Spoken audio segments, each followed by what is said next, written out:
Hello, citizens of the world. We are anonymous.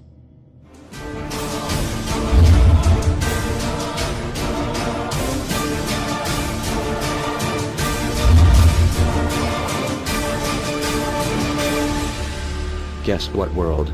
We are back. Everywhere you look, corruption.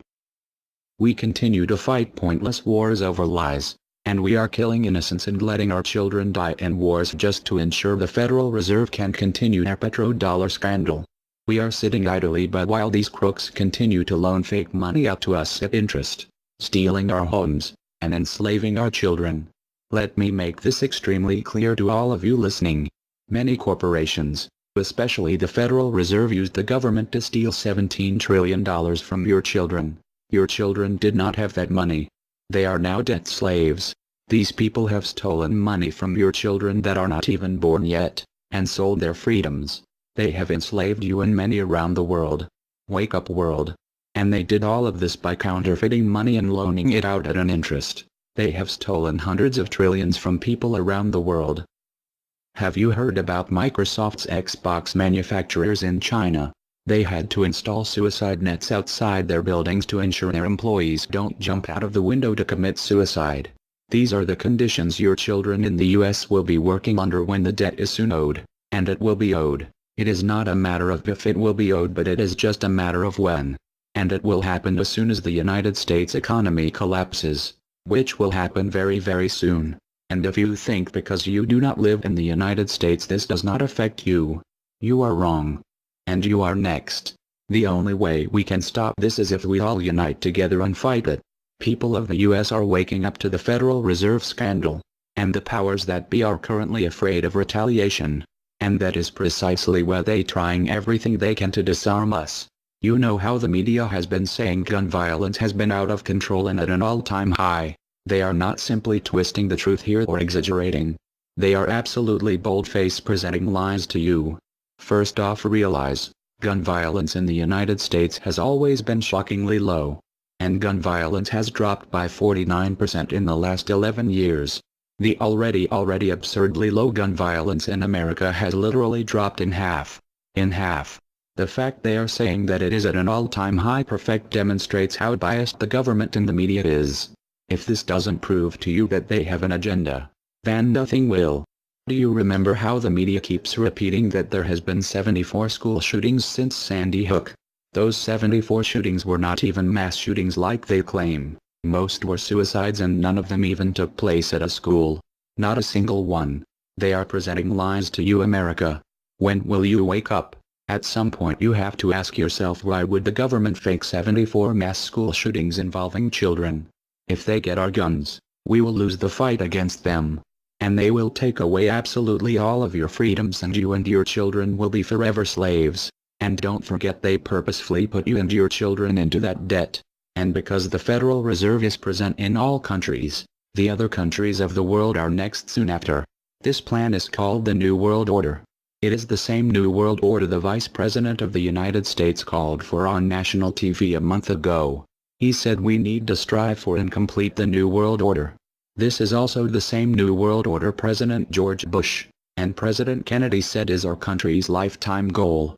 And the same New World Order George Bush said on national TV said will happen no matter what we do, and we cannot prevent it. This has all been a long-time plan. The Federal Reserve and their partners want complete control of humanity. We cannot let this happen. They want to rule over us, like kings and queens. And humanity will be forever lost to enslavement by a bunch of tyrants who have publicly admitted they want to kill off the majority of the population so the masses are easier to control. They are going to wipe your bloodline completely off of the earth.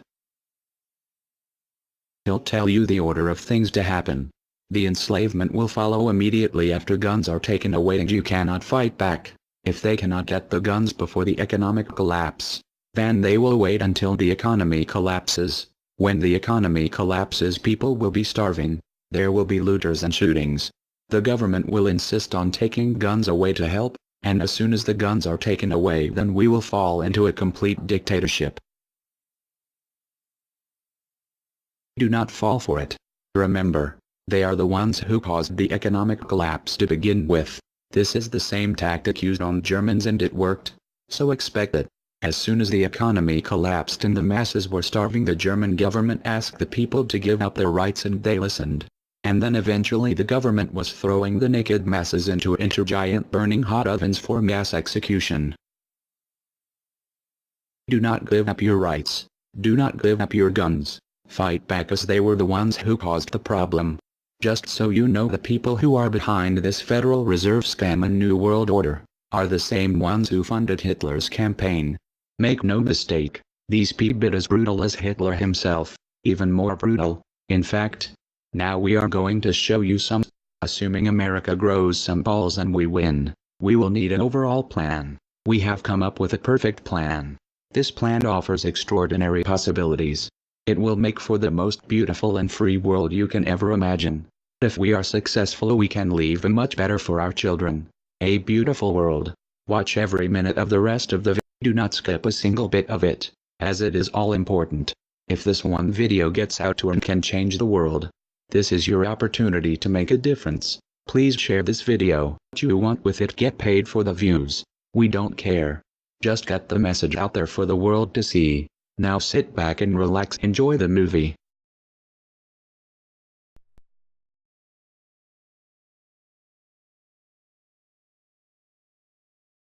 To you? Makes perfect sense. Okay. Anybody else want to throw anything out at us? Sir?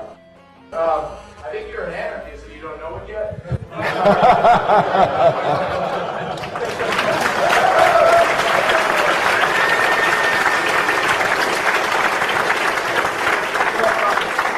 Do you hear me denying anything?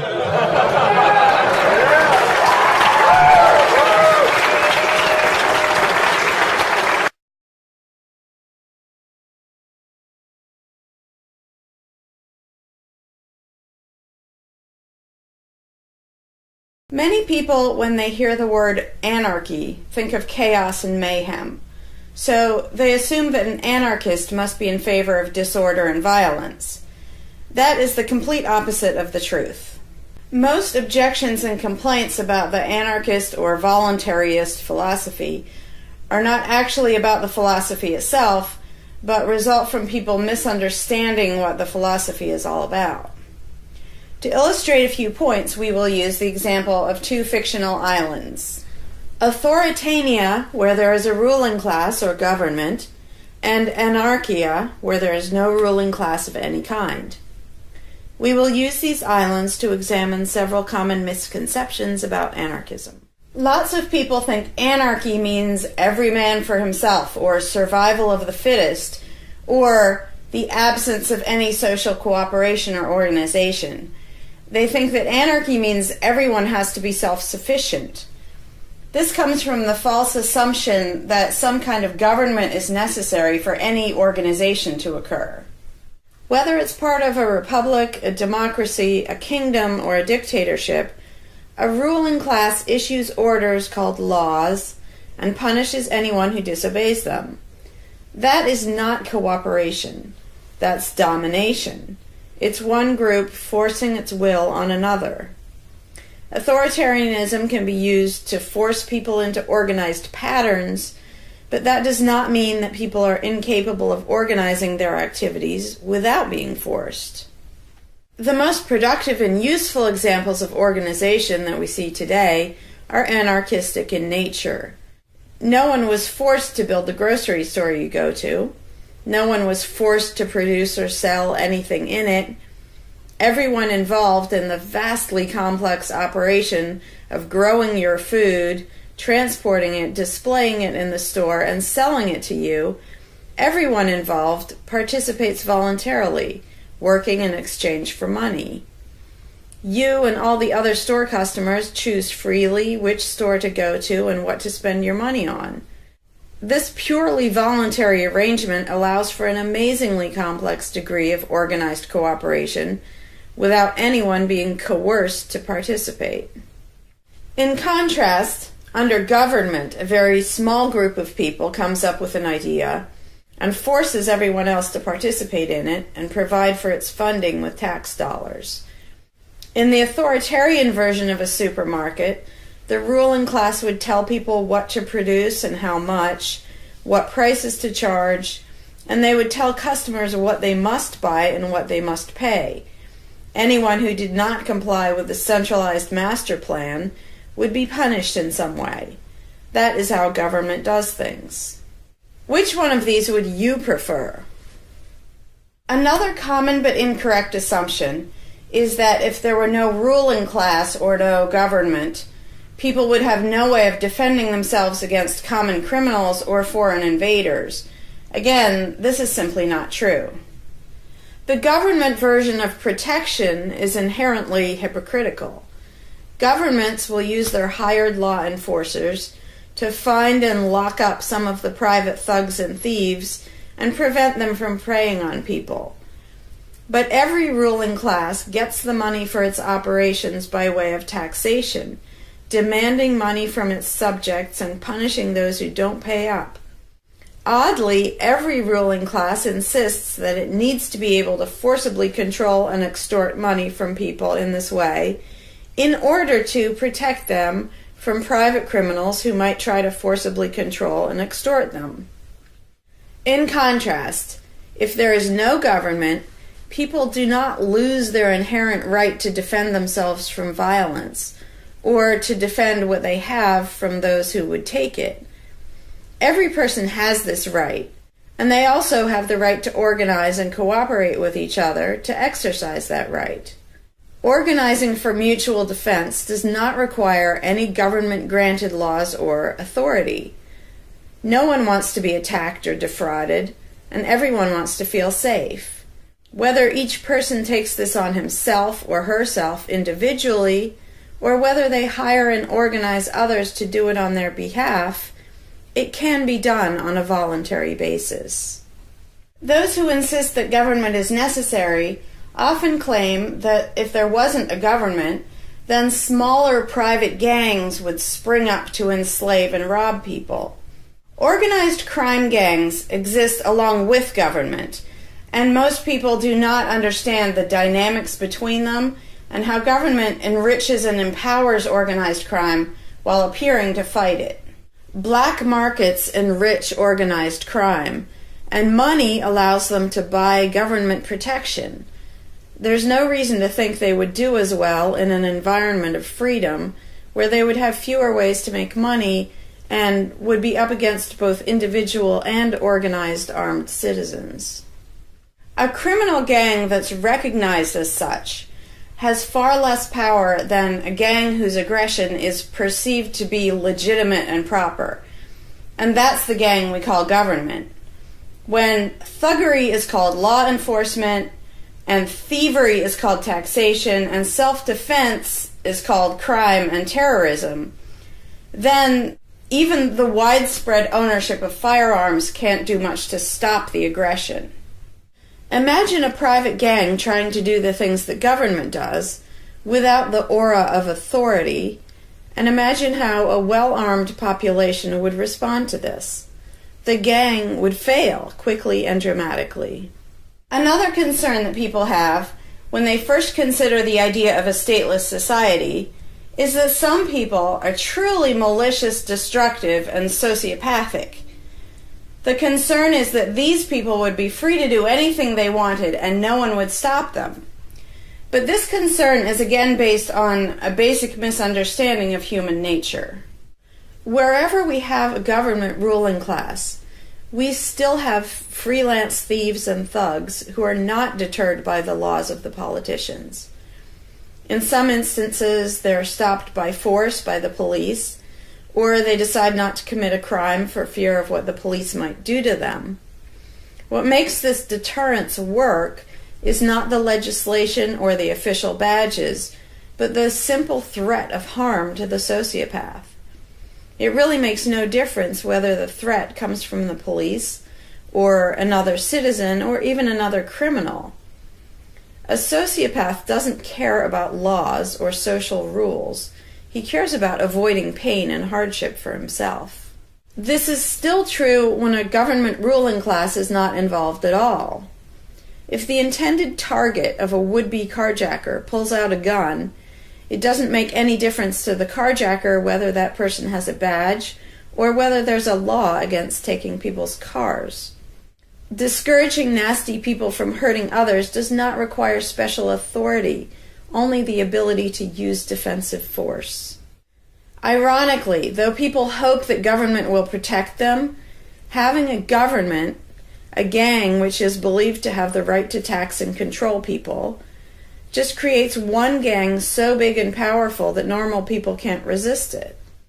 In short, to create a huge gang and then give it societal permission to control and extort people with the hope that this gang will prevent theft and thuggery is simply a self-contradictory idea, but that's what government always is.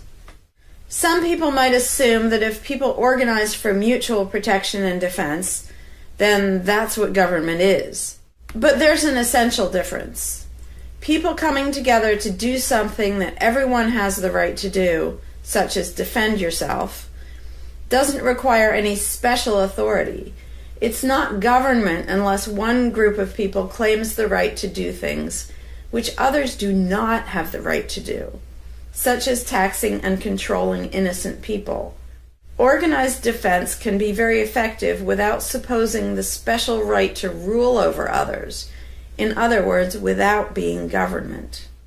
In contrast, governments rob the people they rule of far more wealth than private crooks could ever manage, making the idea of a protector government ridiculous. Another common objection to the idea of a stateless society is the notion that, if not for a group of lawmakers telling the rest of us how to behave, we would all behave like stupid, irresponsible, violent animals. This claim implies one of two things.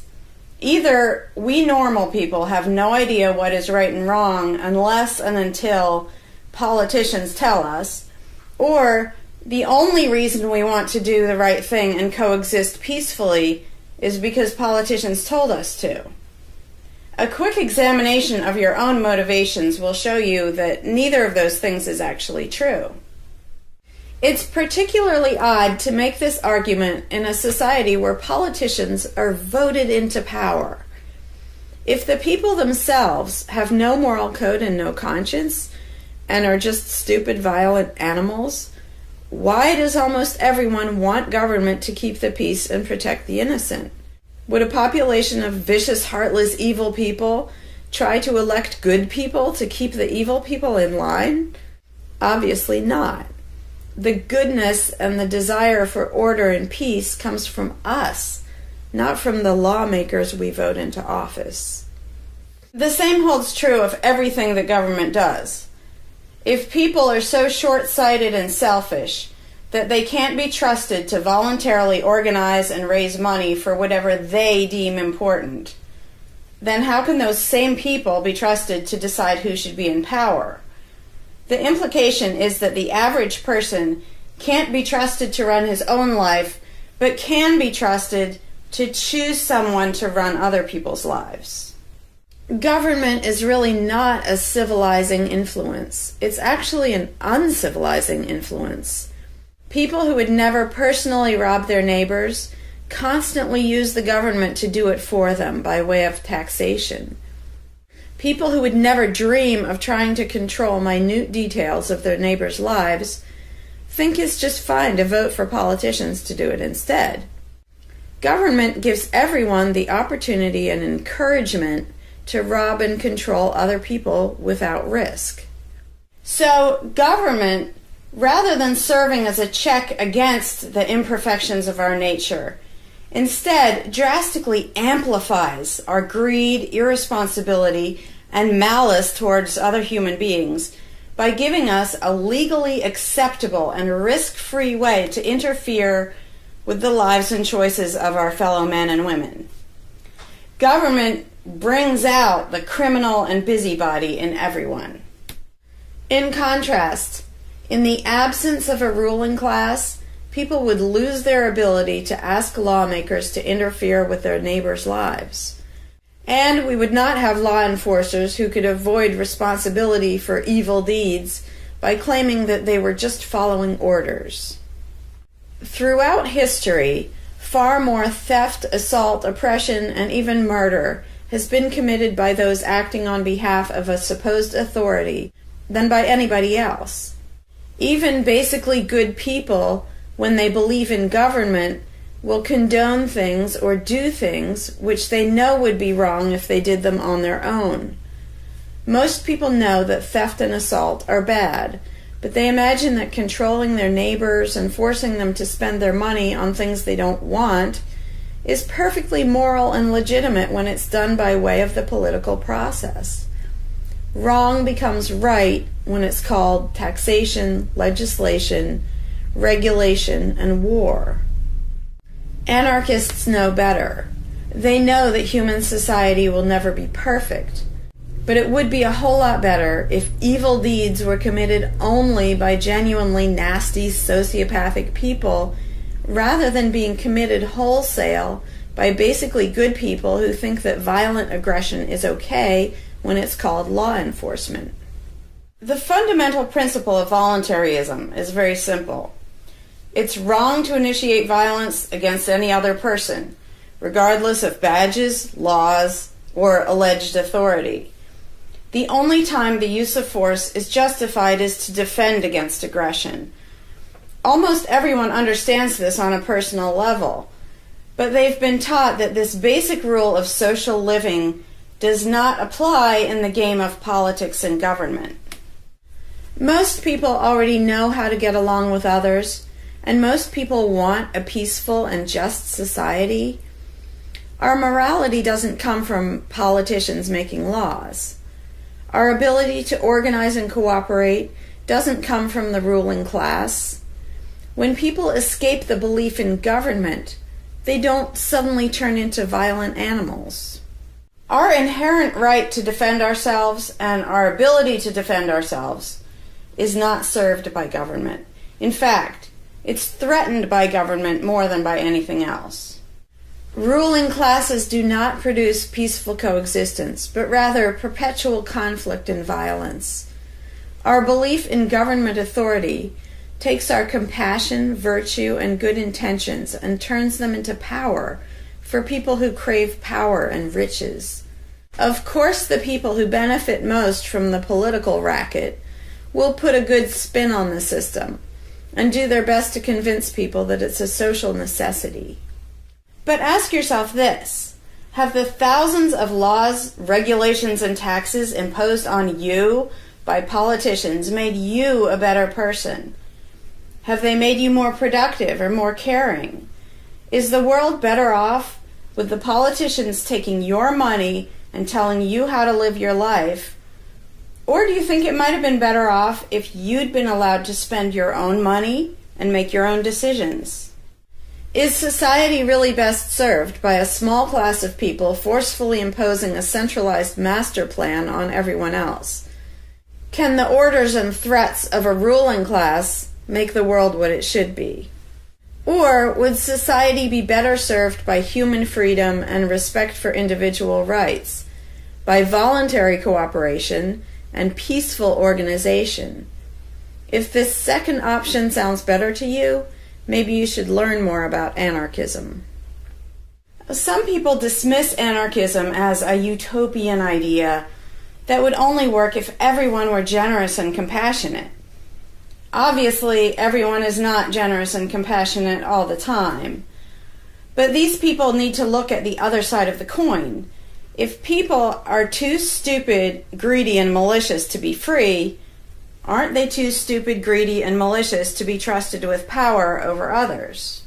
Whether people are inherently good, bad, or some of each, giving a person power over others is not going to make that person better. In fact, power has historically been known to corrupt people and make them worse, whereas the discipline imposed by the equal freedom of everyone else brings out the best in human nature.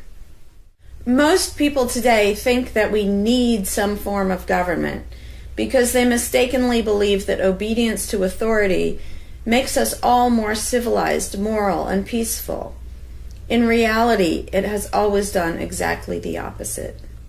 Everyone knows that governments can be corrupt, abusive, inefficient, counterproductive, even tyrannical. But most people assume that the way to fix that is to get the right people into power. People have spent centuries trying to create a good society using different kinds of ruling classes, different legal structures, different ways of choosing the rulers, and so on. But every governmental construction has resulted in freedom and riches for some, and oppression, violence, and poverty for others. What if, instead of deciding what the throne should look like and who should sit on it, all people of goodwill embraced the non-aggression principle? What if, instead of looking to a ruling class to impose our values on society, we embraced the concept of self-ownership? These principles are simple and easy, to the point of being self-evident, but they're diametrically opposed to the authoritarian principles that most of us have been indoctrinated with. Anarchism does not mean chaos and violence, or every man for himself. Having no government does not mean having no morality, no organization, and no cooperation. Simply put, anarchism does mean that no one is your master and no one is your slave. And that's all it means. Howdy, Larkin Rose here. I'm feeling slightly less than entirely patient and polite today, so if this video gets slightly caustic, too bad. This video is for all the people who are constantly saying, well, if not for government, we couldn't have roads, or we couldn't have police, or nobody would care for the poor, or we wouldn't be protected, whether it's from local thugs or from foreign invaders. We wouldn't have this, we wouldn't have that. So thank goodness we have government and taxes, because we wouldn't have any of those things. And the first way I'd respond to that is by pointing out the assumptions that underlie that complaint, that argument. Basically what people are saying, because let's be clear about what the terms mean, government is the people who boss everybody else around. And taxes are those people demanding money from us. So they basically tell us, hand over a whole bunch of money and we'll decide how to take care of you. We'll decide how to spend your money. If we don't like it, too bad, we don't really have a choice. Like, well, you can vote in a few years and maybe something will change, even though it totally won't. So that's what people are saying. Basically, if we didn't have a ruling class stealing our money and then supposedly spending it to protect us, how could we possibly have roads or anybody to protect us? The implication is that in this country, for example, 300 million people would just sit around thinking, oh, we can't do it. Without politicians and tax collectors, we can't have a road, we can't protect each other, and we can't...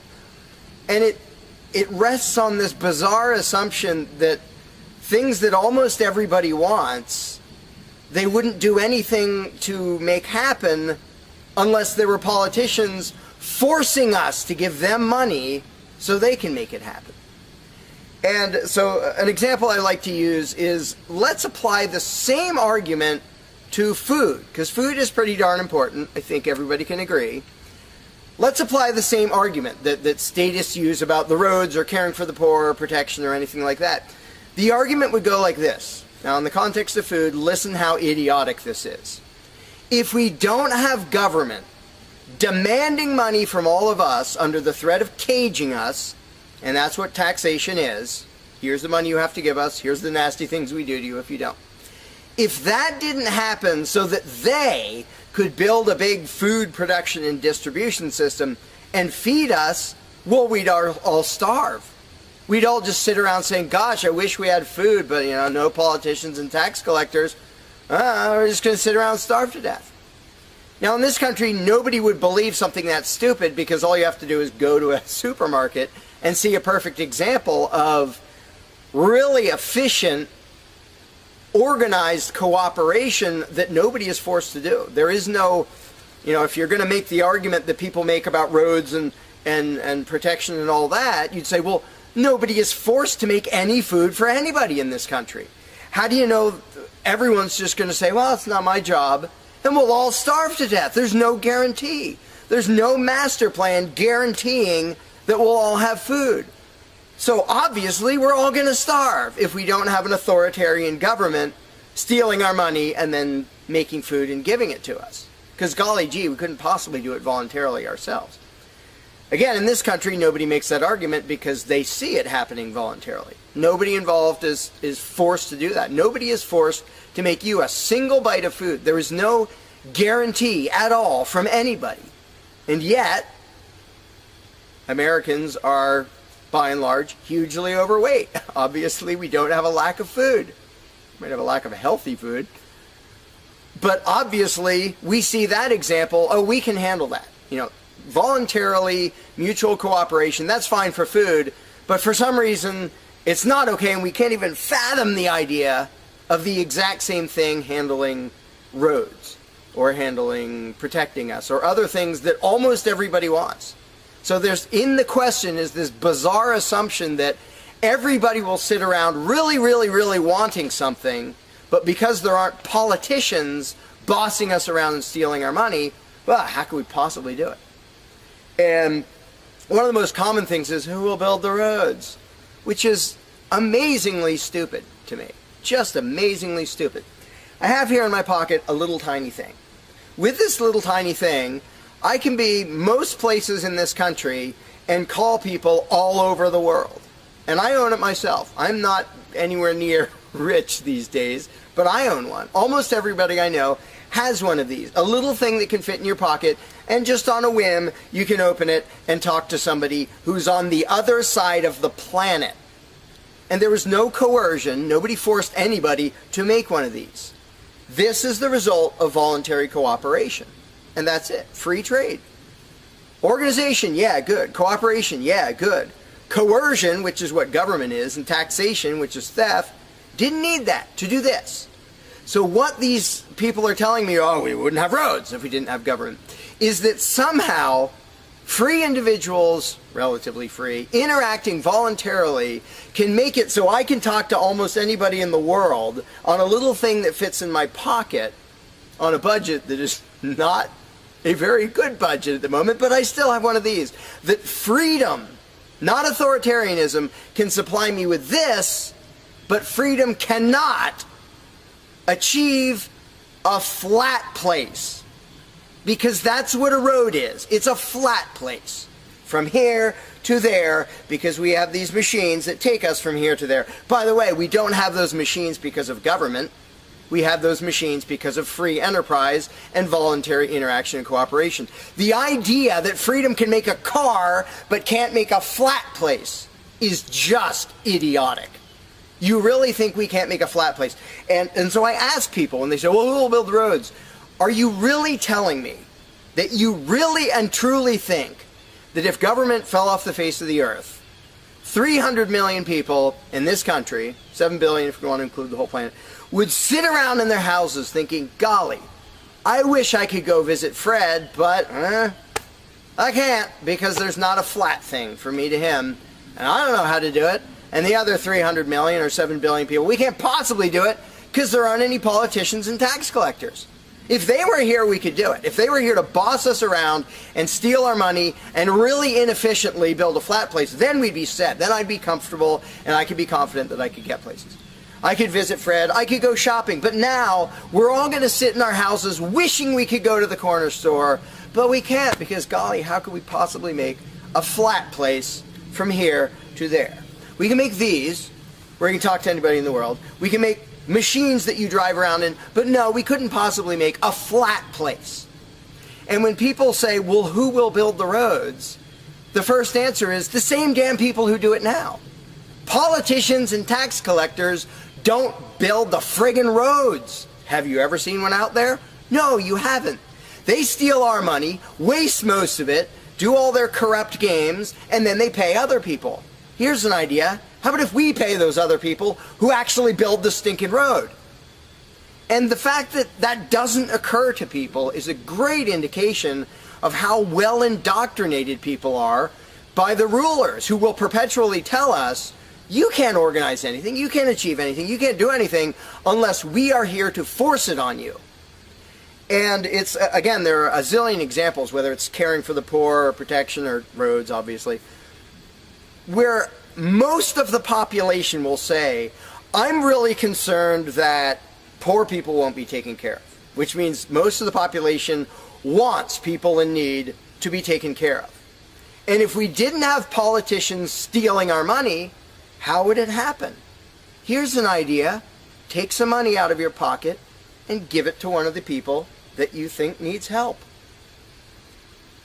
Why would you not comprehend that, but you would comprehend some guy 1,000 miles away passing a law to send an armed thug to take your money, to waste 90% of it, and then give a little bit to somebody who may just be defrauding the system or may actually need it? And the amount of indoctrination required to make people even ask these questions of how could we possibly do this without government? What do you think government adds to the equation? It doesn't add any resources. It doesn't create anything. Everything it gives away, it steals from us first, by way of taxation.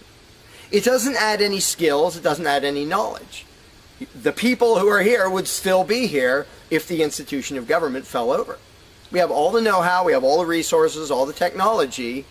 The only thing it adds is one group that's imagined to have the right to violently assault and control and extort everybody else. So what the question really means is, how could we have a road, or how could I help that poor, or how could that poor person be helped, or how would anybody protect us if there wasn't a gang of thugs with permission to violently control and rob us? And when you recognize that that is literally what the question means, you already see how utterly idiotic it is. And it's completely the result of authoritarian statist indoctrination. Nobody would come up with that on their own. And you obviously don't see that with the example of food or cars or cell phones or anything else. Nobody says, we won't be able to talk to each other unless there's a gang of thugs that's allowed to boss us around and steal our money. And just economically, how stupid you have to be to think that's a good idea. Here are your choices. Let's do this. I'll give you these two choices for how you will be fed from now on. Either you can go spend your own money wherever you want. You can go to the supermarket or the local this or the local grocery, whatever you want.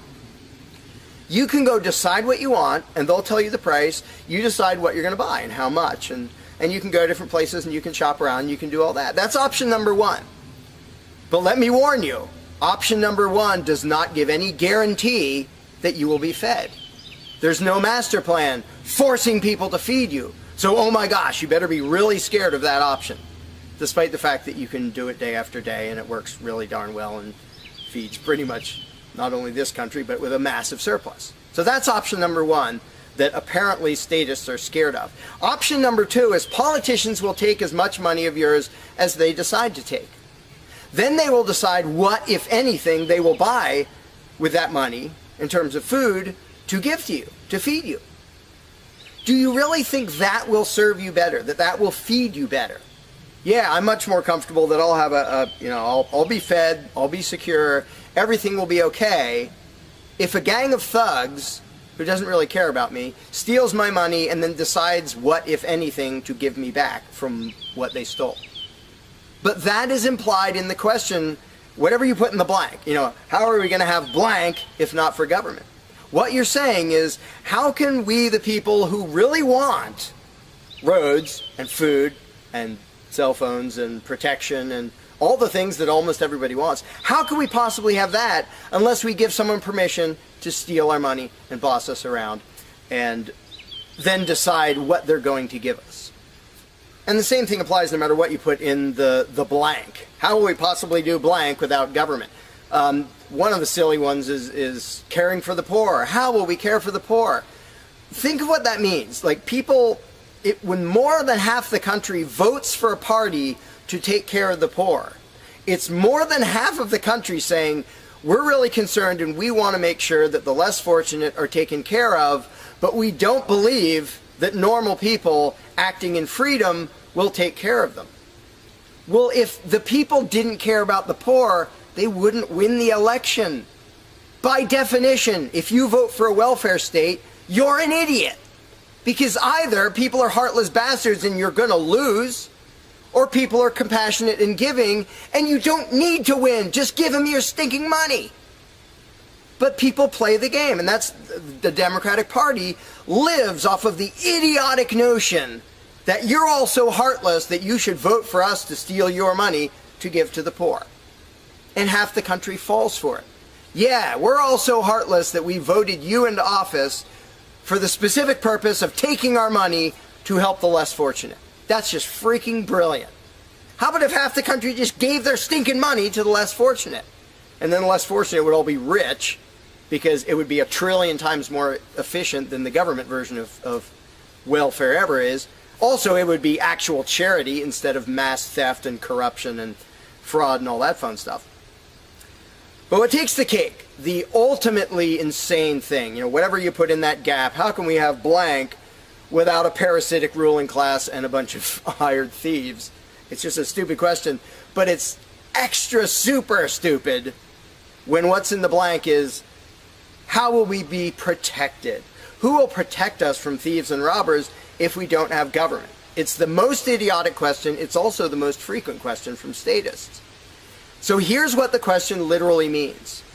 If we don't give a certain gang of people permission to violently control us and take our money under threat of putting us in a cage, who will protect us from people who might commit aggression against us and take our money? Wanting government for that is exactly as brilliant as saying, we have to have a carjacker in our town, otherwise somebody might steal our cars. Government is an appointed thief. If you don't think taxation is theft, first of all, you're a really well-trained slave. Second of all, try not paying, see what happens. See if they say, oh, it's quite all right. Or if they say, no, you're going to pay, or we're going to take your stuff, or eventually we'll put you in a cage. And when people say, that's not theft, because we get something back. Learn to think. And I use this example all the time, and all I ever get is stupid looks from statists in response. If I robbed you at gunpoint of $100, and the next day I gave you a sandwich, and you said, what? I said, hey, now everything's fine, because you benefited. I gave you a service. I gave you lunch, so that retroactively makes it okay that I robbed you at gunpoint. Would you buy that argument? No, you'd say, that doesn't make it okay. Okay, you gave me a sandwich. And yet every statist makes the exact same argument when it comes to government. Well, we get some stuff for it after they demand our money under threat of violence and putting us in a cage. Then we get services or goods. And we don't get what we asked for, and we get lots of things we didn't ask for. But we kind of get something, and that retroactively makes it okay for them to say, give us this much of every paycheck you make, or we're sending men with guns to take your property. And the slaves justify their own enslavement. I'm proud to pay my taxes. I'm proud to get robbed by a parasitic ruling class and get a little bit back and feel good about it. Like, not only is that legitimate and justified, but I feel proud that I let myself get robbed by a bunch of crooks and parasites. But again, the ultimate thing is protection. When people say, who will protect us from aggressors and thugs and thieves if we don't have a government? Even though what government is, by its very nature, is a gang of aggressors and thugs and thieves. They issue commands. Every law they pass is a command backed by a threat of violence. You have to do this. You're not allowed to do that. Here are the nasty things we will do to you if you get caught disobeying. I mean, everybody knows that, even though they don't usually say it in terms that blunt and honest and accurate. But to say we need taxes to be protected is as stupid as you can get. It's saying we need theft to avoid theft. And the fact that people are trained to use different words so that this theft sounds okay. It's legalized, it's taxation, and we voted for the people who robbed us. Like, we got to elect our local carjacker, and that means he represents us when he demands our car and points a gun in our face. He's serving us as he steals our car, because he's going to use that car and sell it and make money to make sure nobody else steals our car. That is the essence of government. And the fact that you have hundreds of millions of victims of that scam vehemently defending it and saying, I'm not going to give that up. I don't want to give up government. Who would protect us? I don't want to give up the biggest aggressor on the planet, the biggest thief on the planet. Look at your tax bill and see how much private crooks steal from you. So before you ask that question, before you ask, how could we possibly have roads or protection or water or air or Christmas or Santa Claus or any of the zillion things that statists imagine we can't possibly have without a ruling class, think about what the question actually means. Because when you get to the point where you understand the implications of your own question, asking how can we possibly have this without a parasitic gang of thugs robbing us, when you actually understand what you're really asking, you won't ask the question because you will realize it's completely freaking idiotic.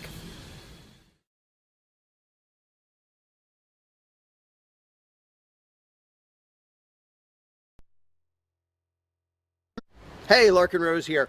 One of the first things that people are concerned about when they start thinking about a society without a ruling class is, well, what happens to the nasty people?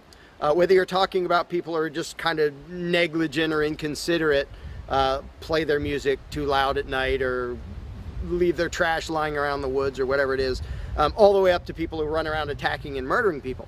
So people say, well, what would happen to them? What would we do about that? Some people even go so far as to say, if not for government, there would be nothing to stop people from committing murder and doing whatever other nasty stuff.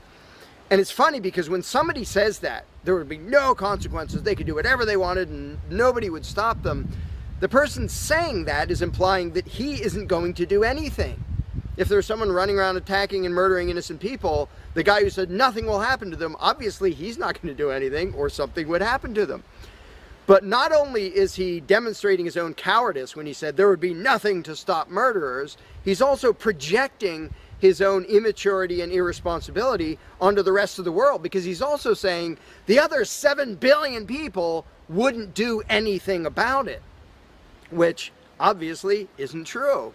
I would, wouldn't you? If somebody was running around murdering your neighbors, would you just go, well, there aren't politicians and there's nobody with a badge and we don't have tax collectors and bureaucrats, so oh well, I guess they're just out of luck, they're going to get murdered.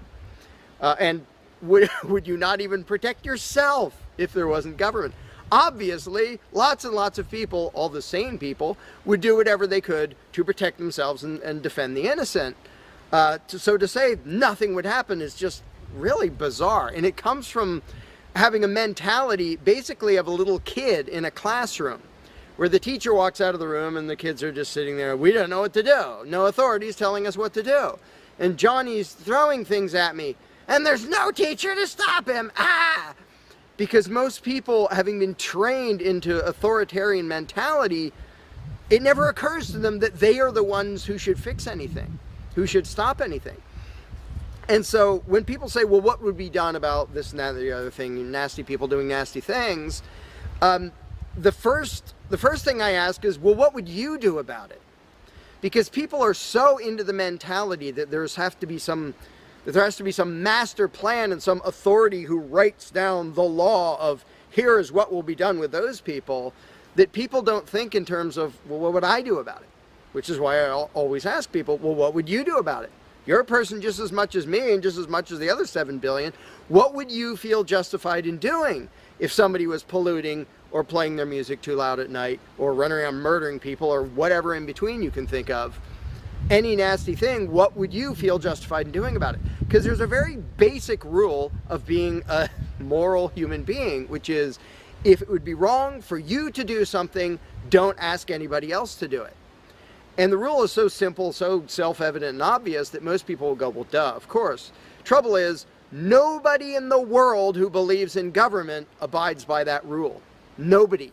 I don't care if you're a constitutionalist, Democrat, Republican, fascist, communist, anything, any kind of statist. There is nobody who believes in government who abides by the most basic rule of morality, which is if it's wrong for you to do something, don't ask somebody else to do it. Because every single candidate, every party, every government always does things that the voters know they themselves have no right to do. And to say something like, well, I'm voting for the guy who's going to tax you less. Well, do you have the right to rob me a little bit less than the other guy? No, you don't. So telling me that, well, somebody was going to rob you more, but I voted for the guy to rob you a little bit less, you are still violating the basic rule of being a human being. If it's wrong for you, don't ask somebody else to do it. Well, that's kind of the second basic rule, the first one being the non-aggression principle. And they actually go together quite well. But when people are in the mindset that there's going to be some major centralized plan to deal with whatever, polluters or people who play their music too loud or murderers or whatever else, they have to get out of that mindset. They have to start to think that maybe they are among the people who have to do something about it. So instead of saying, what will be done about such and such, well, what will you do about it? What should I do about it? And this doesn't magically make all the problems go away, but the actual practical challenge of dealing with most disputes is trivial compared to the challenge of getting people to think like responsible adults, where they start to think, well, maybe it's up to me. And a while back I did little events called Escaping the Myth, and one of the little mental exercises I did with these little groups of people is, imagine we're on an island and we're it. There's no government, there's no authority, there's nobody with a badge, and one of us is running around stealing stuff from other people. He's not killing anybody, but he's stealing stuff. What are we going to do about it? We normal people. There's not a legislature, there's not 911 to call, there's nobody with a badge, it's just people. And so with that specific example, I would ask people, so what do we do? And just off the top of their heads, everybody comes up with solutions that are way better than what government ever does. First of all, every government solution is, all right, step one, I get to rob everybody. That's the government solution. Well, we're going to tax everybody so we have the resources to stop that other robber.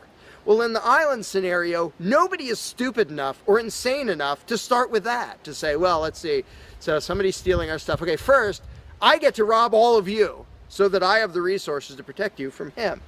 Nobody is that insane. Everybody is insane enough to believe that who believes in government. And I did for many years. I was stupid enough to actually think that it was rational and moral to advocate mass extortion in order to protect people. And that's just stupid. So I just believed something insanely stupid for a very long time. Most of the world still believes that. But in a setting where people are put on the spot and they're responsible for what happens, they don't do that. They don't say, well, I get to boss everybody around and take their money. Nobody does that. So to me, the challenge is not even coming up with specific solutions to every imaginable dispute or problem, which I don't pretend to know how everything's going to turn out. And I don't intend to be emperor of anarchy. I'm not going to be in charge of the world. But getting people to the mindset where it's up to them, where there's just people, we're it.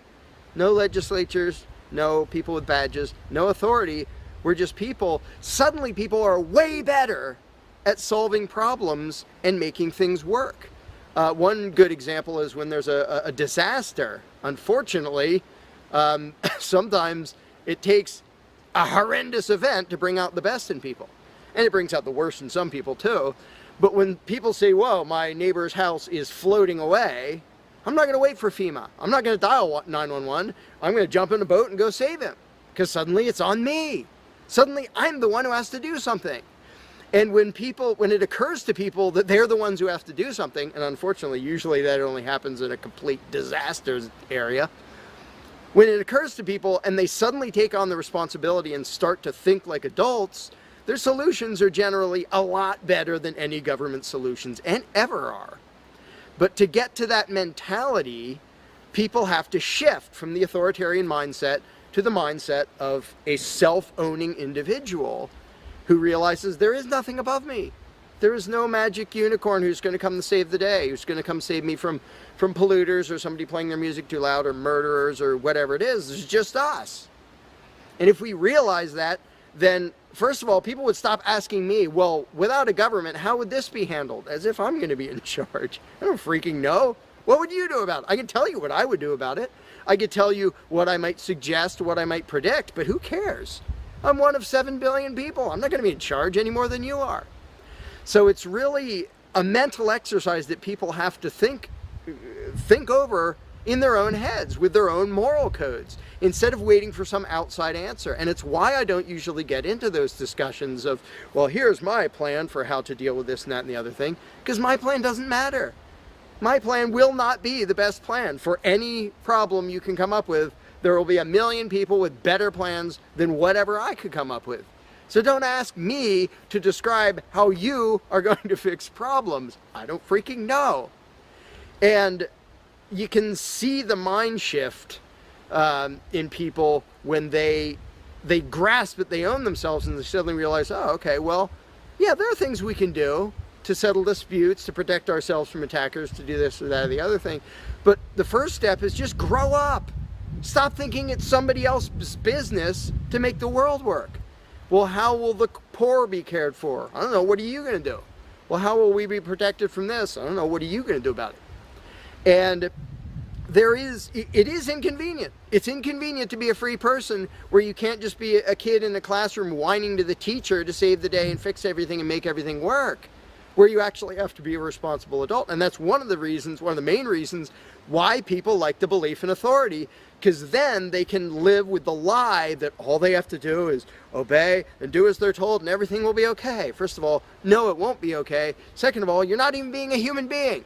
You just threw your free will out the window and became somebody's slave in the hopes that that would help humanity. It doesn't help humanity for you to be a slave. It doesn't help humanity for everybody else to be a slave. It does help humanity for you to start thinking as an adult, responsible human being who owns himself and who accepts that it is your responsibility to figure out how to make the world work.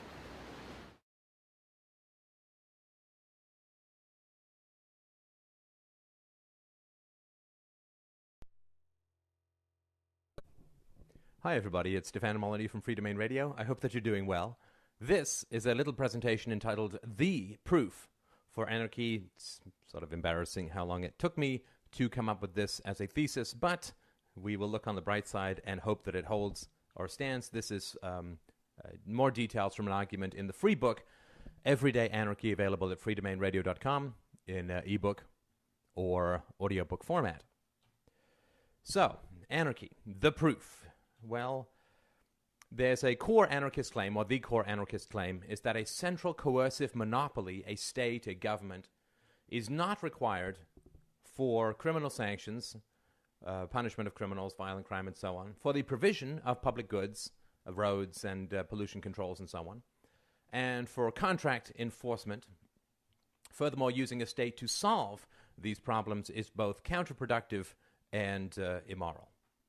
Now, fairly simple argument. Why has it made so little headroads or headway among educated and civilized debaters? Well, there's a real challenge. Two main challenges, I would say. When you attempt to convince people of the validity of a stateless society, what happens is you kind of have to go one of two routes. And the first route is you say, well, there are historical examples of a stateless society, but they don't tend to get very far with people. People don't really know much about them. It requires a lot of research. The research can be biased by people's political opinions, either pro or con. It seems very distant and vaguely not credible because they've never heard about it before, so that doesn't generally tend to clinch the case. And the second, of course, is to provide theoretical models of how public services could be provided without a government, of how law courts could work without a government, and so on. And what this does is it tends to provoke the endless, yeah, but problem of endless questioning. Well, you might not need this, but what about this, and how would this work, and how would that work, and the other, and what if, and what if? And that doesn't tend to clinch or close the case either. So these have been the typical weapons in the anarchist arsenal, so to speak, but they have not been effective for the reasons that I mentioned. So the historical examples people bring up, well, a couple hundred years of medieval Iceland, there was medieval Ireland, feudal Europe, as some people say is a decent example, anarchic communes during the Spanish Civil War. Rothbard talks a lot about Pennsylvania, 17th century, modern Somalia, kibbutzim in Israel, and so on. But these aren't terribly convincing. There's very few people who are going to be saying we should run our society according to the principles that were enacted in medieval Iceland. It doesn't tend to be very, very convincing. It requires a lot of research and doesn't tend to get over the hump. These are distant examples, so you don't know much about them. They seem inapplicable. They seem foreign. And in the example of Iceland and Ireland and feudal Europe, they were ended by statist intervention, either domestically or from other countries. Requires a lot of research. It's just not terribly convincing, and we can see the results of the general acceptability of anarchistic theories, that it doesn't really come about, that these things don't really work. So the holy grail of anarchic argument is, what if there were an example of political anarchism that was in practice that every reasonably educated adult was perfectly aware of and understood deeply. If we could use that example to prove that anarchism worked, not could work, not might work, not worked in ancient Ireland or worked in some future theoretical thing, or doesn't work in Somalia because of state funding and state intervention in arms sales and so on, the irrational society and so on, at least we would overcome a core argument against anarchy, which is that it is functionally impractical. Does such an example exist? Oh yeah. All I can say is abso-positively, frequently. But first, because I'm very keen on creating as many barriers to acceptance of the truth as possible, let's create the most difficult conceivable or possible case for anarchy. Because a theory which operates very well under the most adverse conditions can be assumed to operate even better under less adverse or less extreme conditions. So if a man can lift 100 pounds, it's perfectly valid and an entirely true statement to say, yes, he can lift 5 pounds too. If the escape velocity of to get out of Earth, to get away from Earth is 11.2 kilometers per second, 30 kilometers per second will escape Earth even faster. This is just a logical thing. That which works right on the borders or works under the most negative situations will also work under the most positive situations. If a bridge can hold a train, then it can hold a baby carriage. This much we can logically understand. So, the premise. If, my friends, we can find an example of a highly functional form of anarchism that operates under the most adverse conceivable conditions, and as a benefit which is familiar to people as well, then the theory of anarchism can be considered more than possible, more than theoretical. It's proven. This may be our Einsteinian relativistic eclipse. It may be our Darwinian theory of evolution. We don't know as yet, but let's hold out for the mere possibility. Furthermore, if this example is commonly understood by just about everyone, then the last remaining theoretical barrier to the practicality of anarchism will come down. The challenge. So a stateless society, the advocation of a stateless society, faces the challenges of, how do you deal with, without a government, how do you deal with criminal prosecution and contract enforcement, the provision of public goods, roads, national defense, sewage, garbage collection, blah, blah, blah, and so on. Anarchist theorists do not say that these services are not required. Nobody says, we don't need roads. Roads are a fool's game. They're a con man's game. But rather that essential coercive agency is not required, not moral, and impractical in the long run. So the Free Domain Radio solution, and this is just stuff that I've been working on for the last couple of years, of these things called DROs, or Dispute Resolution Organizations. And these are like quasi-insurance companies that provide customers with things like contractual enforcement. And this is not necessarily if you're doing business with someone in Taiwan or Jupiter, but rather contractual enforcement with issues you may have with your landlord or with your school or whatever. Protection from criminal victimization, collective defense if necessary, and the public goods argument does not require the existence of a state. It doesn't justify it. You can have roads without. In fact, roads were invented long before the state came along and so on. So really, we're just going to focus on the contractual enforcement, protection from criminals, and collective defense. So here's a totally minor example. This covers virtually nothing, but it's just a way of looking at it. If you and I enter into a business arrangement for $100,000, let's say, we can choose a mutually acceptable DRO to provide restitution if one of us fails to adhere to the contract.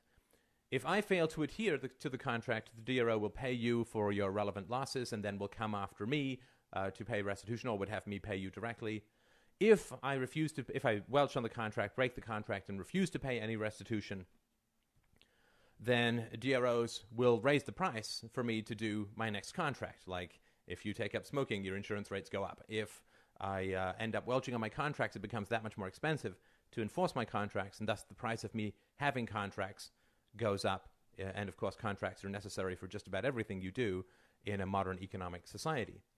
I mean, and if I piss off every DRO on the planet and nobody wants to do business with me, or raise my rates so high that it becomes impractical, which wouldn't actually be that high to begin with, then I just can't, until I make good, until I provide restitution to the people whose costs I've incurred by welching on my contracts, I simply can't participate. I can't rent a room. I can't buy groceries. I can't have a bank account. I can't use an ATM. I just can't participate until I deal with this all non-violent ways of dealing with things like contract enforcement.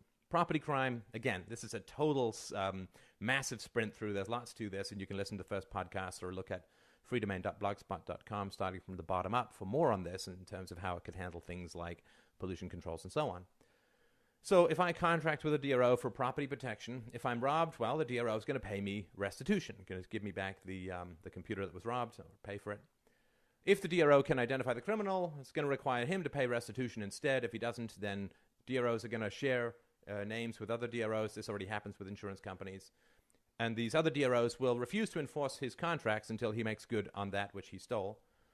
So he can't buy groceries, can't use a bank, can't get on a bus, can't take a cab. He's just going to find himself increasingly hampered in his participation in civil society. And people say, well, yes, but what if he decides to go off the grid as far as the DRO system goes? Well, of course, people can do that. It's still very hard to function. But people can do that in a state of society anyway. Nobody can catch you if you go off the grid, fundamentally. So DRO system's not perfect, but it's a vast improvement over what we already have. And if the guy's broke, he can pay off the restitution through garnished wages or whatever. So violent crime, so I could, and probably would, sign with my DRO, maybe a variety of them or maybe a one-stop shop. Restitution for rape, assault, and so on. So, and they won't punish self-defense, so if I am getting attacked and I defend myself, they won't sanction me. So if a man is assaulted, his DRO pays him restitution and then pursues his assaulter to recover the costs. Either the assaulter pays the costs or is driven out of the society through ostracism, and there are tons of historical examples of this, just in case you're interested. And anyone who deals with the criminal is going to face sanctions from the DRO system as a whole. So this can be a really closed ranks kind of situation. Everybody's going to rely, at least for some period of time in their life, maybe after 20 years, the DRO just, you can do that with insurance companies, right? After you've paid for a certain amount, you're just insured for free because you paid off the costs of your whole lifetime. Same thing with DROs. After you've been in the DRO system for maybe 15 years or whatever, everything else is just free because obviously you're not going to do that just to shaft someone in some contract down the road. But if you are unproductive for people to do business with, DRO is going to kind of close ranks and make sure that you're not around. That having been said, if someone can make money out of enforcing your contracts, that person will find a way to do it. So it's not a totally closed rank monopolistic system, but if people can't find a way to make money out of enforcing your contracts, they just won't, in which case you're going to be enormously crippled in any kind of economic life. And all of this is achieved through ostracism, through the sharing of information, through non-contracting with people. It's totally non-violent. Again, I'm not saying this is going to be convincing to anyone who's totally against the theory, but it's just a possibility of how it could work. As far as collective defense goes, well, collective defense costs very little in a free society. It's a basic fact of history that no nuclear-armed country has ever been invaded because the retaliatory possibilities are just too big. It only takes a few dozen nuclear warheads to deter invasion of any particular geographical region. Cost of defending that, couple of nukes, couple of bucks a year, maybe. So that's just not a big enough issue or cost or price that that would be a barrier to collective defense. So when you put these ideas forward, what happens is these endless objections come up. Well, what if, a DRO grows to become a government, gets rid of all other DROs, or a DRO just picks someone to badmouth, or what if the DROs themselves don't follow their own contracts? And of course, there's endless checks and balances that are invented by the free market. So I'm not going to go into those objections here because we all know them, we've all thought of them, and so on. However, let's go even further and try and cripple this theory as much as humanly possible. And if we can find an example where it works even though it's crippled, then we know that it works in a free society even better. So if we can find an example of an anarchic theory working well in practice despite every conceivable obstacle we could throw in its path, the practicality of anarchism is proven. So let's say that I put forward this proposed anarchic DRO system, and you could call this any number of names, just the one that I happen to use. Now I say, okay, well, I want to get rid of the government, and I want a DRO system, but no contract can ever be written down. No contract can ever be enforced in any legal or coercive or ostracism manner whatsoever. No information can ever be shared at all. And a super DRO monopoly already exists, and it's going to kidnap and imprison anyone found to be participating in any of these super secret, quote, non-contracts. And Hundreds of thousands of people are constantly sniffing around and will be well paid for revealing these secret non-contracts. That is about the most absurd and ludicrous hobbling of any kind of anarchic, voluntaristic theory of contract enforcement and so on. If I put that forward, do you think it would work? Do you think that this system, you can't write down contracts, you can't enforce them, you can't share information, and you get thrown in jail for even coming up with these contracts, and tons of people are constantly sniffing around and will be highly paid for finding these secret non-contracts? Do you think that would work? If you say no, then you're totally wrong. Sorry, not my fault. But if you say, well, no, DRO systems, even in a free society, are hard to believe, a DRO system like the one you just described would never work, well, you're actually completely incorrect. This system that I just described, you can't talk about contracts, you can't enforce them, it's all handshake deals, and it's all hidden, and it's all under the table, and people are sniffing around to try and find them all the time. Well, this system, shockingly, works almost perfectly. This system is all around you. The system works all over the world. The system has worked for thousands of years in hundreds of countries. What, you ask me, what system is this? What red pill am I offering you, perhaps not even orally? The anarchic system that you live in. This system is hard to see, well, at least it was for me, because it is so well camouflaged.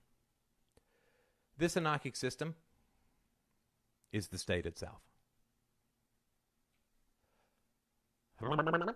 Indeed.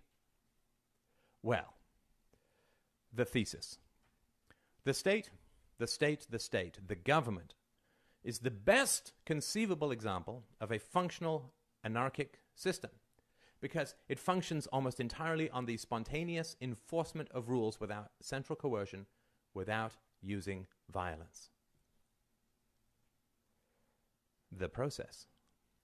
Special interest groups give money to political candidates in return for political favors after the election. These, quote, contracts can never be written down, are completely non-enforceable, are illegal, can never be discussed openly, and are a real scoop for the media if the media discovers them, and function almost flawlessly all over the world and all throughout history. A state of anarchy. Democratic governments function on anarchic principles. That's why it's so hard to see, at least it was for me. These, quote, contracts that can never be written down, never be enforced, never be discussed, are punished by imprisonment, and are lucrative to expose, function almost perfectly. The state runs on, quote, contracts that can never be enforced by the state, and are in fact violently opposed by the state. Thus the government, the state itself, is the best example of a perfectly functional state of anarchy. The proof. Remember we said, if anarchic principles can work under the most adverse conceivable conditions, then anarchic principles will work almost infinitely better under the least adverse conditions. If a man can lift 100 pounds, we know for certain that he can lift 5 pounds. If anarchy can work in the state, if the state functions because anarchy works, then we know for certain that anarchy can work without the state, and far better too. The example we gave of crippled anarchy, the existing state system, is the man lifting 500 pounds. We get rid of the state. It's that much better. You can openly discuss these contracts. You can publish them. They're objective. They're enforceable through overt means. Nobody cares if they're discovered because they're open and they're public and they're not illegal. This is a trippy idea. You might want to watch this again. At least it was for me. If this is the proof I think it is the proof, then this is all that we need to make the case, because we are already embedded in a perfectly functioning, though highly crippled anarchic system. And if we remove the crippling nature and aspect of secrecy, subterraneanness, handshakes, non-enforceability, things will only function almost infinitely or enormously better. Thank you so much for watching. You, as a free, beautiful, independent human being with inalienable rights, own yourself. As a result, you can do what you want with your own body and own the product of your labor. The implication is that it is morally wrong to initiate force against someone else or their property, because to do so is to violate their rights. Therefore, all human interactions should be free of force, fraud, and coercion, and people should be free to exercise their rights, limited only by respect for the rights of others. When you learned don't hit and don't steal, it wasn't unless you work for the government. When you learned thou shalt not kill, it wasn't unless your dear leader gives you a gun and a uniform and a one-way ticket to the other side of the world. Government is force, an opinion with a gun, and force is a poor substitute for persuasion. Governments frighten us into thinking we need them, but with knowledge, philosophy, and technology, we are empowering ourselves and each other to have the courage to move past the paradigm of statism and restrain government to only moral uses of force, at least until we replace it with the cooperative, free market solutions that will soon render it obsolete.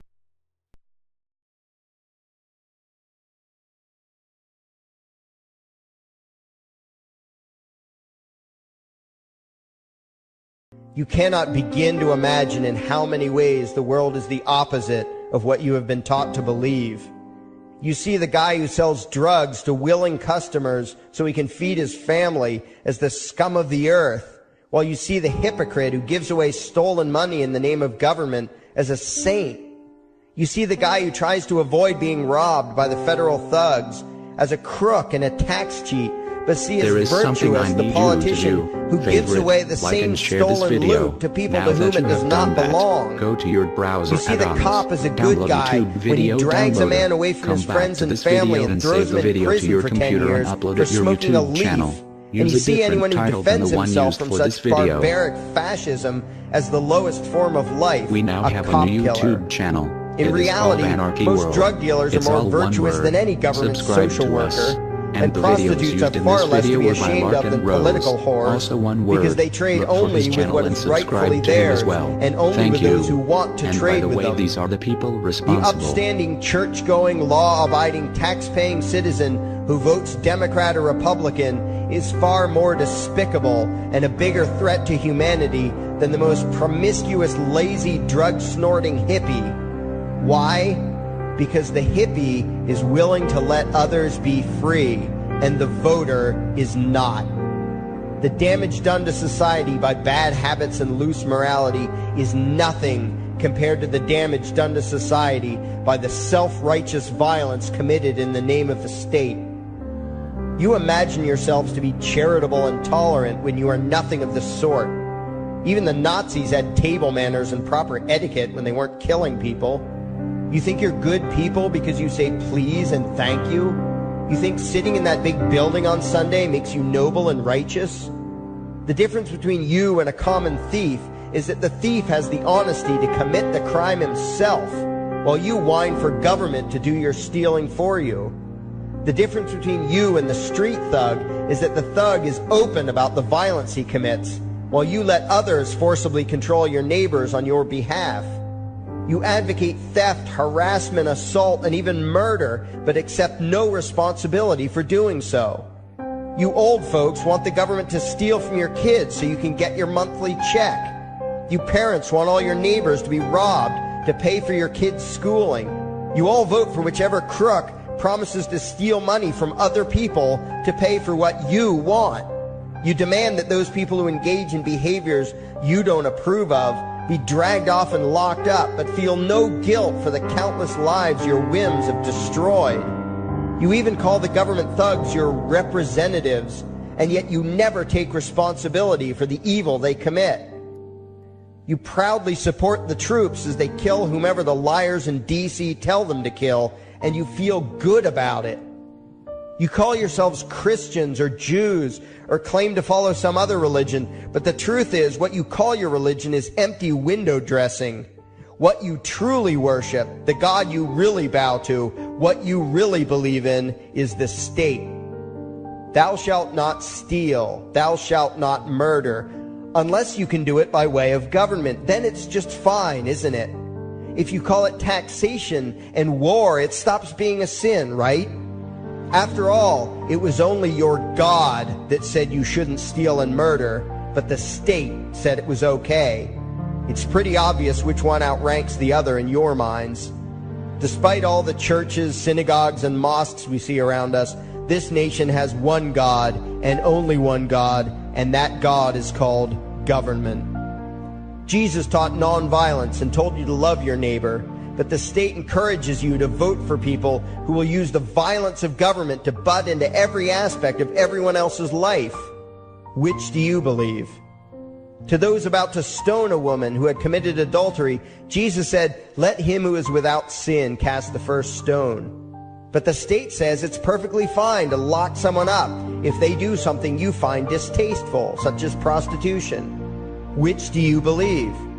The Christian God says, "Thou shalt not covet," but coveting is the lifeblood of the beast that is the state. You are taught to resent, despise, and hate anyone who has anything you don't have. You clamor for the state to tear other people down, steal their property, and give it to you. And you call that fairness. The Bible calls it coveting and stealing. You are not Christians. You are not Jews. You are not Muslims. And you certainly aren't atheists. You all have the same God, and its name is government. You're all members of the most evil, insane, destructive cult in history.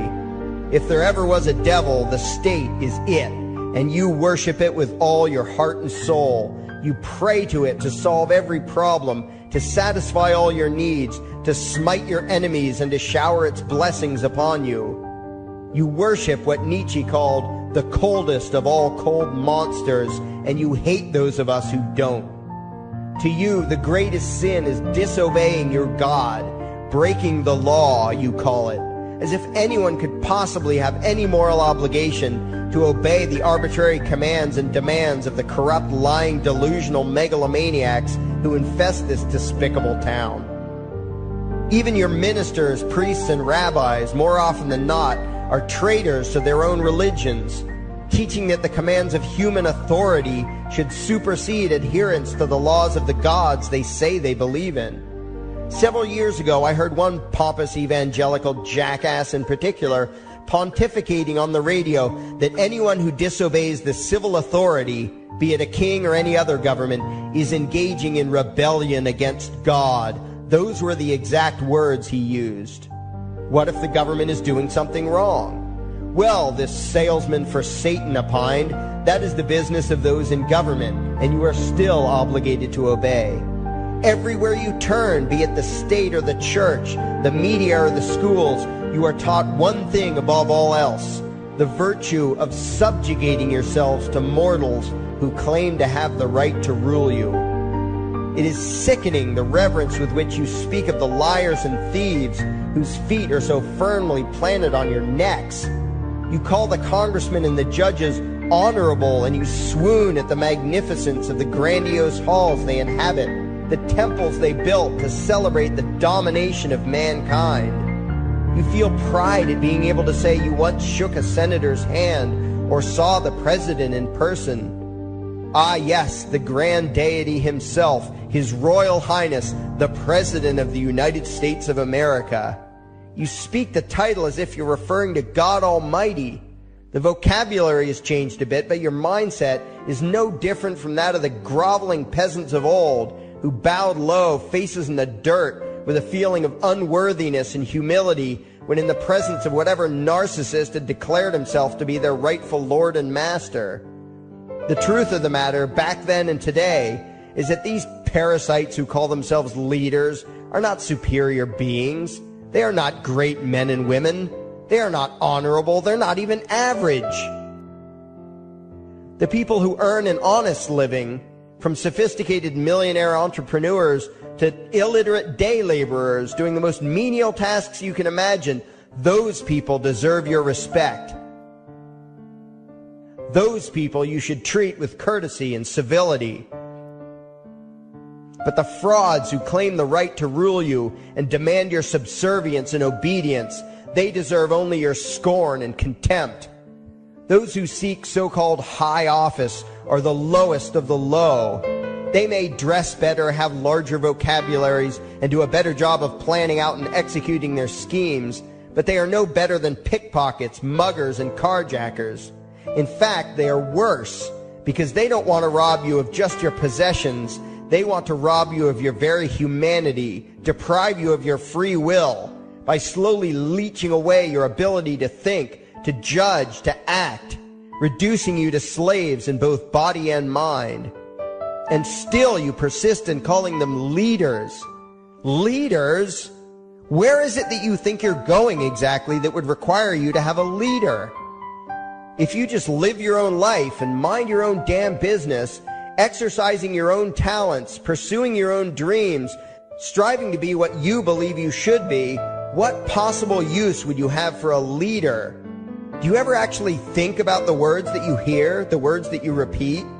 You parrot oxymoronic terms such as the leader of the free world, even pretending for a moment that there is some huge journey or some giant battle that everyone in the entire nation is undertaking together that would require a leader. Why would you ever think, even for a moment, that the crooks that infest this town are the sort of people you should listen to or emulate or follow anywhere? Somewhere inside your mostly dormant brains, you know full well that politicians are all corrupt liars and thieves, opportunistic con men, exploiters, and fearmongers. You know all this, and yet you still speak as if you are the ones who are the stupid, vicious animals, while the politicians are the great, wise role models, teachers, and leaders without whom civilization could not exist. You think these crooks are the ones who make civilization possible? What belief could be more absurd? Yet when they do their pseudo-religious rituals, deciding how to control you this week, you still call it law, and continue to treat their arbitrary demands as if they were moral decrees from the gods that no decent person would ever consider disobeying. You have become so thoroughly indoctrinated into the cult of state worship that you are truly shocked when the occasional sane person states the bleeding obvious. The mere fact that the political crooks wrote something down and declared their threats to be law does not mean that any human being anywhere has the slightest moral obligation to obey. Every moment of every day, in every location and every situation, you have a moral obligation to do what you deem to be right, not what some delusional bloated windbag says is legal. And that requires you to first determine right and wrong for yourself, a responsibility you spend much time and effort trying to dodge. You proclaim how proud you are to be law-abiding citizens and express your utter contempt for anyone who considers himself above your so-called laws, laws that are nothing more than the selfish whims of tyrants and thieves. The word crime once meant an act harmful to another person. Now it means disobedience to any one of the myriad of arbitrary commands coming from a parasitical criminal class. To you, the term crime is nearly synonymous with the word sin, implying that the ones whose commands are being disobeyed must be something akin to gods, when in truth they are more akin to leeches. The very phrase, taking the law into your own hands, perfectly expresses what a sacrilege it is in your eyes for a mere human being to take upon himself the responsibility to judge right from wrong and to act accordingly, instead of doing what you do, unthinkingly obeying whatever capricious commands this cesspool of maggots spews forth. You glorify this criminal class as lawmakers and believe that no one is lower than a lawbreaker, someone who would dare disobey the politicians. Likewise, you speak with pious reverence of law enforcers, those who forcibly impose the politicians' every whim upon the rest of us. When the state uses violence, you imagine it to be inherently righteous and just, and if anyone resists, they are, in your eyes, contemptible lowlifes, lawless terrorist criminals. Like the lawless terrorist criminals who helped slaves escape the plantations. like the lawless terrorist criminals who helped Jews escape the killing machine of the Third Reich, like the lawless terrorist criminals who were crushed to death under the tanks of the Red Chinese government in Tiananmen Square, like all the lawless terrorist criminals in history who had the courage to disobey the never-ending stream of tyrants and oppressors who have called their violence authority and law. And that includes the lawless terrorist criminals who founded this country.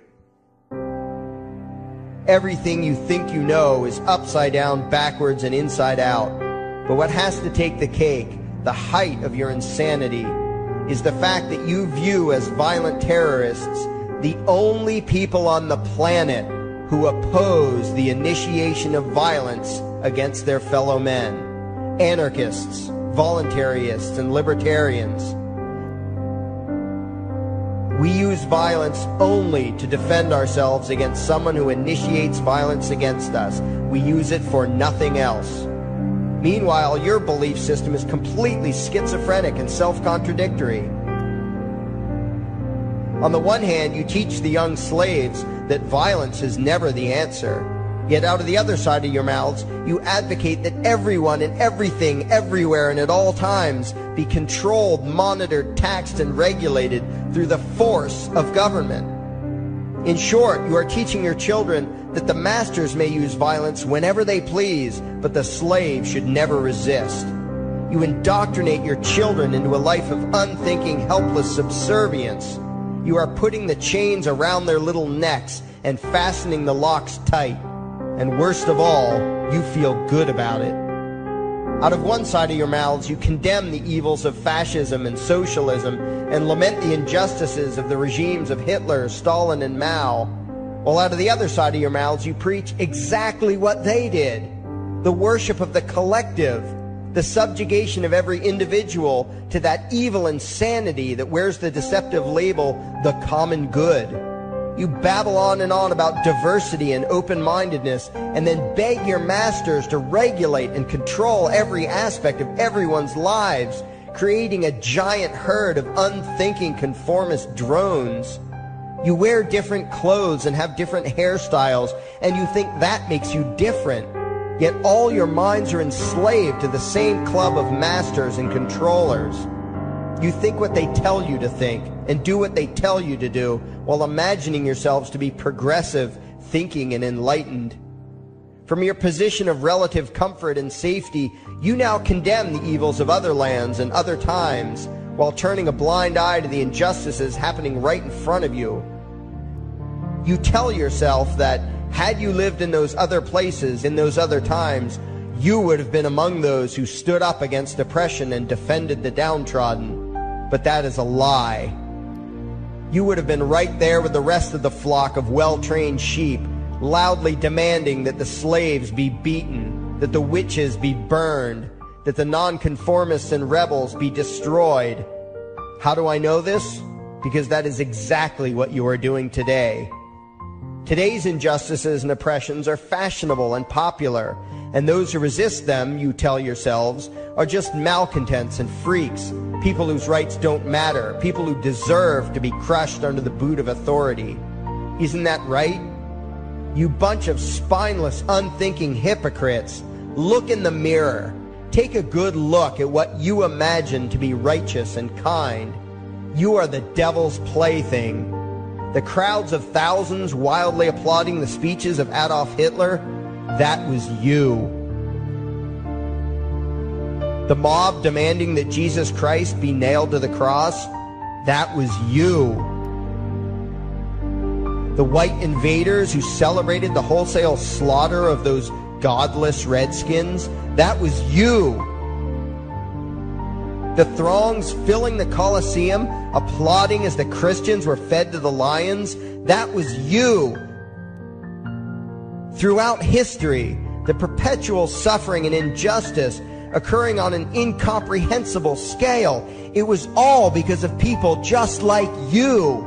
The well-trained, thoroughly indoctrinated conformists, the people who do as they're told, who proudly bow to their masters, who follow the crowd, believing what everyone else believes and thinking whatever authority tells them to think, That is you.